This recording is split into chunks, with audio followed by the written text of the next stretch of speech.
Repitan después de mí. Fijemos nuestra mirada en Jesús, pues de Él procede nuestra fe,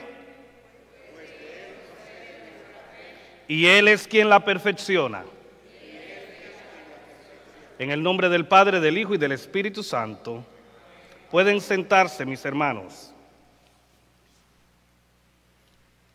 Está menos caliente hoy, ¿verdad? Está menos caliente, se disfruta. Antes de hablar del Evangelio, yo quiero pasar un poco por la lectura del profeta Jeremías que escuchamos esta mañana. Y el texto comienza diciendo esto: lejos o cerca, yo soy Dios.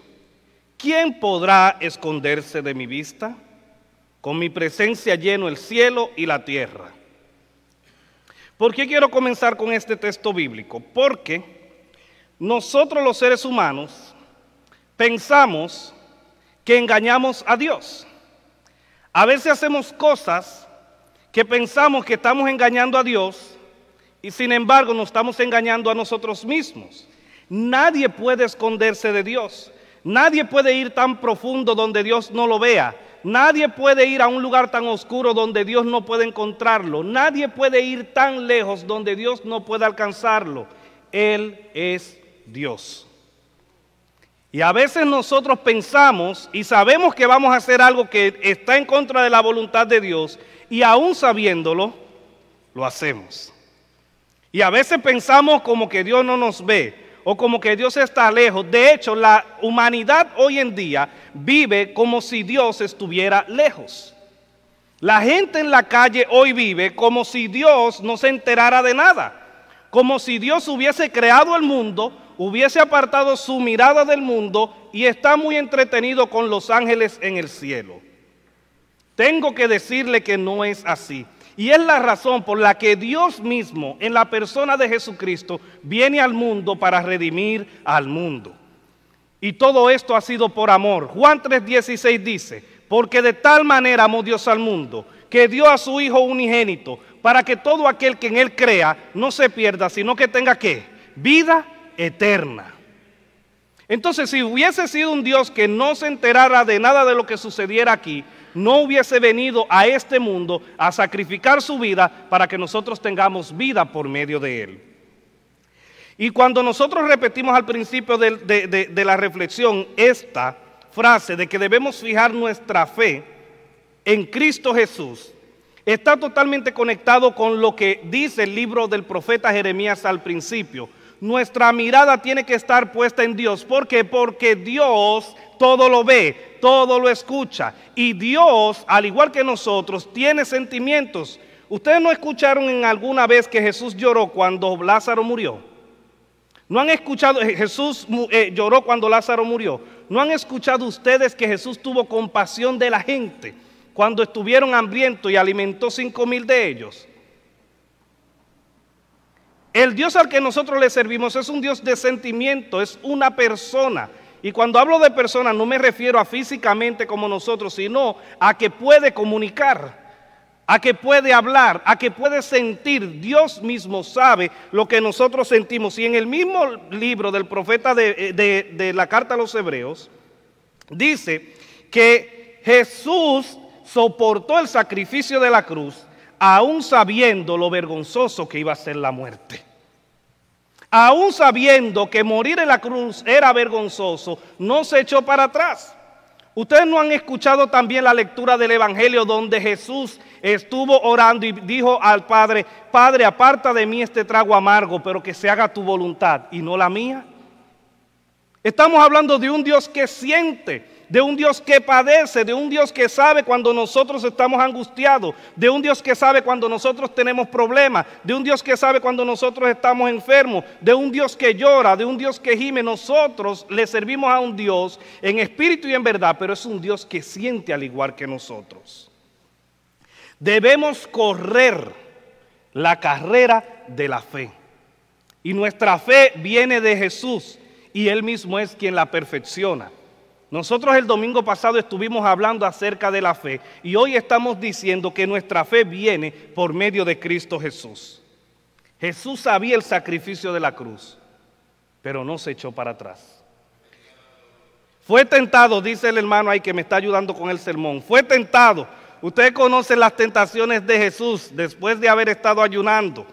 También fue tentado, igual que nosotros. Es decir, que Dios también conoce nuestras tentaciones. Dios sabe lo que nosotros sentimos y Dios sabe a lo que nosotros estamos expuestos. Pero aún sabiendo lo doloroso que iba a ser la cruz, aún sabiendo lo doloroso y vergonzoso que iba a ser su muerte, no echó para atrás, porque nos ama. Esa es la única razón. El amor de Dios es tan grande, el amor de Dios es tan maravilloso, que aun cuando Él sabe que nosotros somos pecadores y que seguiremos pecando, no se echó para atrás y derramó su sangre en la cruz del Calvario. Un Dios que ama, un Dios que tiene sentimientos. Cuando nos deprimimos, Dios sabe lo que es estar deprimido. Cuando lloramos, Dios sabe lo que es llorar. Cuando nos desesperamos, Dios sabe lo que es estar desesperado.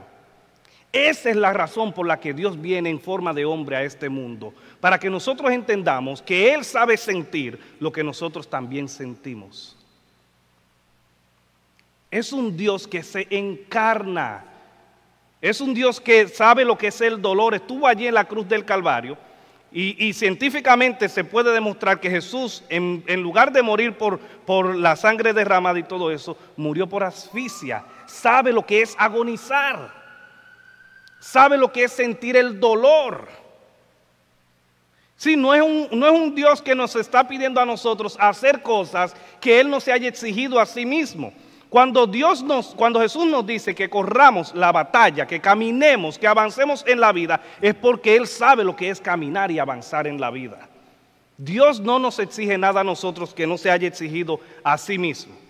Y cuando leemos el evangelio de hoy, un evangelio un poquito difícil de desglosar en muchos sentidos, porque nosotros hemos visto a un Jesús que sana enfermos, nosotros hemos visto a un Jesús que da de comer al hambriento, nosotros hemos visto a un Jesús que resucita a los muertos, que sana a los leprosos, y entonces en el evangelio de hoy encontramos un Jesús que dice que no ha venido a traer paz al mundo, a la tierra.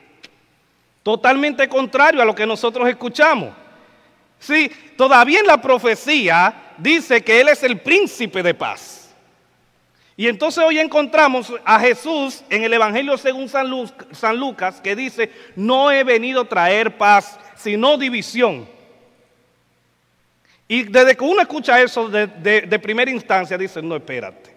Esto que escribió el evangelista Lucas está como un poco fuera de lugar. Porque Jesús vino realmente a traer paz. Vino a instaurar el reino de Dios en la tierra. Y precisamente por eso hay división. Por ese reino que Él vino a instalar en la tierra. ¿Ustedes saben por qué? Porque en una casa ustedes pueden encontrar personas que son cristianas y otras personas que no son cristianas. No estamos hablando de que realmente la nuera estará en contra de la suegra, porque eso es muy peligroso. No estamos hablando de que la suegra va a estar en contra de la nuera, porque también es peligroso.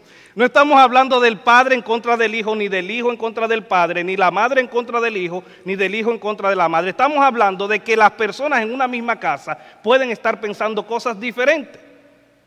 En una misma casa pueden haber personas muy cristianas, y no voy a hablar de mi familia en República Dominicana, porque si esto le da un poquito de aliento, yo creo que soy el único cristiano en la familia.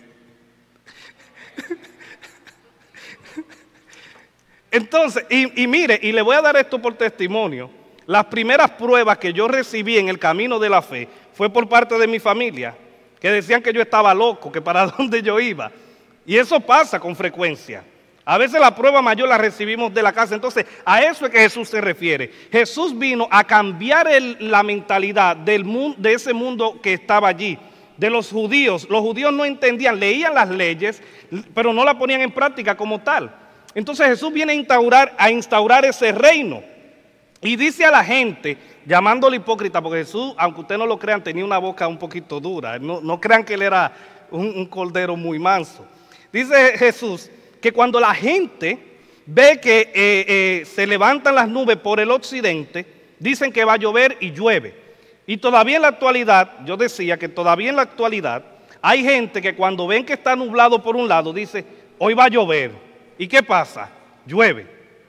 Y hay veces que las nubes están por otro lado y la gente dice, no, esa no va a caer, olvídate, puede salir sin sombrilla. Y cuando salen no llueve.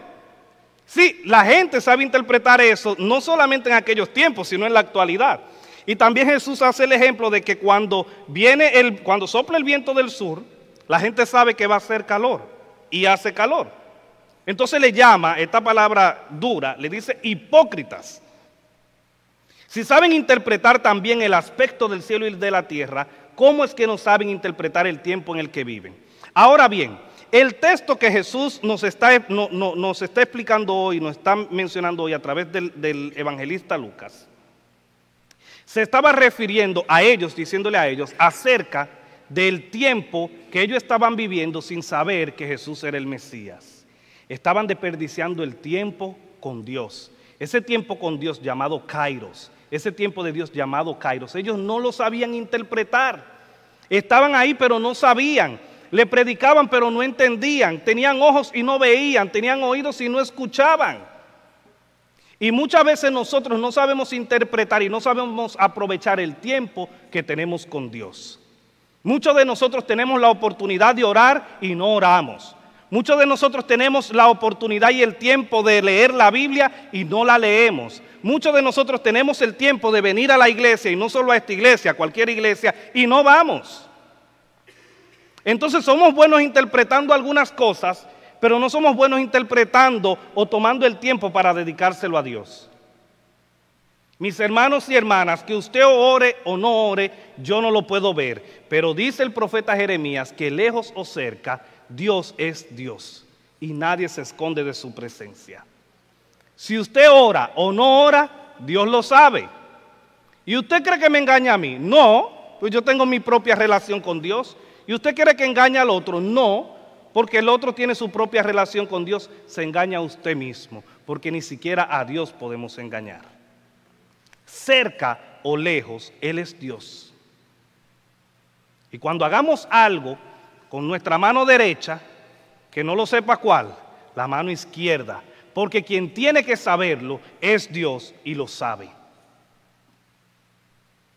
No nos podemos esconder de Dios y por eso nuestra mirada tiene que estar fijada en Jesús de Nazaret, que es el proporcionador de nuestra fe y el que la perfecciona. Nosotros tenemos fe por medio de Cristo Jesús y dice el apóstol Pablo que si Cristo no hubiese resucitado, vana sería nuestra fe y vana sería nuestra predicación. Entonces nuestra fe está cimentada en que Jesús murió, en que resucitó y que se fue al cielo a preparar un lugar para nosotros. Esa es la realidad. Le moleste a quien le moleste. Y mientras yo esté vivo, mientras el Espíritu esté sobre este cuerpo, yo voy a predicar que Jesús fue muerto, fue crucificado, descendió a los infiernos, al tercer día resucitó de entre los muertos y subió al cielo. Y vendrá por su iglesia. A mí no me importa si la gente lo cree o no lo cree. Ahí está fundamentada mi fe. Y yo espero que la fe de ustedes no esté fundamentada en lo que yo creo, sino en lo que ustedes creen que Dios y Cristo es. No quiten la mirada de Jesús, no quiten la mirada de Dios, porque fuera de Dios no hay nada. Cuando nosotros vamos al mundo, aquí mire cómo estamos nosotros, pero cuando nosotros salimos de aquí, vemos un mundo que está perdido. Y es lastimoso decirlo desde aquí, desde el atril, desde el púlpito, como quiera llamarle. Es triste decirlo, pero el mundo está perdido. Y aunque Jesús no puso a los padres contra los hijos, ni la nuera con la suegra, ni nada de eso, nosotros podemos ver que hay hijos literalmente en contra de sus padres. Y cuando digo en contra de sus padres, que ni le hablan, que ni le saludan. Y hay padres en contra de sus hijos que ni le hablan ni le saludan. Y hay hermanos que son enemigos por mucho tiempo y ni siquiera se saludan. Eso es lo que podemos encontrar allá afuera. ¿Por qué? Porque como no hay un temor de Dios, como no hay un temor de Dios, la gente hace lo que quiere. Eso es lo que nosotros encontramos allí afuera. La gente haciendo lo que le da la gana, a sí mismo. haciendo lo que le da la gana. La gente matando como si los demás fueran unos pequeños animalitos. La gente se miente, la gente se levanta falsos testimonios, la gente se dice mentira descaradamente. Eso es lo que nosotros vemos allí afuera. Porque no hay temor de Dios, porque no hay una mirada puesta en Dios. Y porque creemos que Dios está lejos y como Dios está, porque así es como lo vemos, Dios está allá alto, bien alto, sentado con una barba grande, un señor viejo que no puede caminar casi, allá arriba, y como Él no se da cuenta, nosotros podemos hacer lo que nos da la gana. Tengo que decirle que por eso está el Espíritu Santo. Dios está aquí y ahora. Por medio de su Espíritu, Dios está aquí, está en su casa, está cuando se está bañando, está cuando está durmiendo. Cuando usted va de compra, el Espíritu Santo está con usted. Cuando viene a la iglesia, está con usted. Cuando sale, está con usted. Dios está en todo lugar. No hay manera de poner a Dios en un frasco y decir, mira, aquí está Dios. Yo no puedo decirle a ustedes, bueno, si no vienen a la iglesia, están fuera de la cobertura de Dios, porque no es así. La cobertura de Dios se extiende a todos los lugares, lejos o cerca. Él es Dios. Fijemos nuestra mirada en Dios, fijemos nuestra mirada en Jesús y sigamos corriendo la carrera de esta vida, que no es fácil. Y si le dijeron que era fácil, le hablaron mentira. Es difícil, pero todo lo podemos en Cristo que nos fortalece. Filipenses 4:13. Que el Señor nos bendiga y que el Señor nos guarde. Continuamos con el credo de nuestra fe en la página, en la página 6 de nuestro boletín. Creemos en un solo Dios, Padre Todopoderoso.